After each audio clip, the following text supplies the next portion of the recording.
So this is the rotary encoder. So we have connected to pin 18 and 19, that DTN clock, and the switch we have connected it on pin 5. So you can see like this is the pin 18, 19, and that is pin 5, and we have connected that ground and 3.3 volt VCC. So this ground and plus is like your 3.3 volt. So rotary encoder is basically like you can keep on rotating indefinitely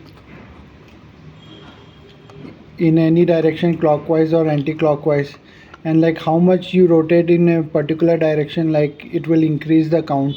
So if you rotate it clockwise, the count is increased positive, and if you rotate it anti-clockwise, the corresponding count will decrease.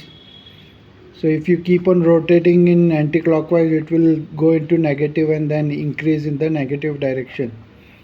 Similarly, if you keep on rotating clockwise, the count will increase and keep on increasing as you keep on rotating.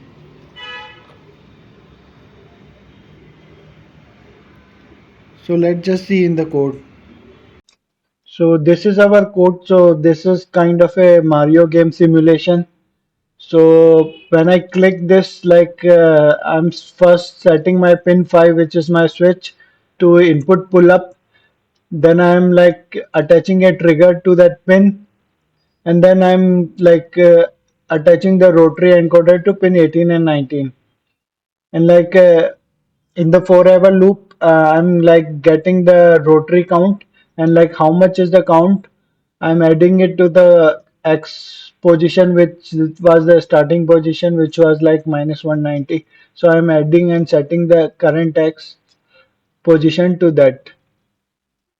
And now in our event handler, like when I receive that event, the switch press event, I'm like gliding it on the Y position plus 50, and then again gliding back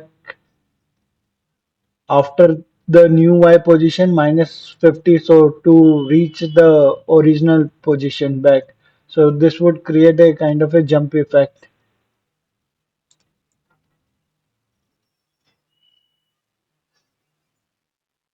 So let's just see the demo.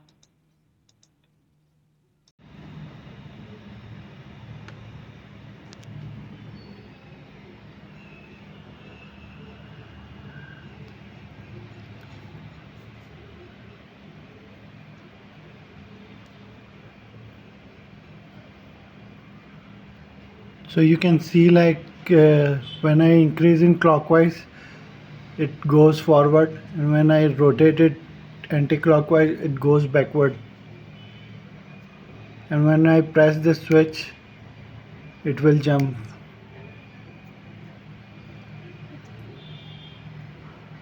So that's how you can make your own game using rotary encoder kind of thing.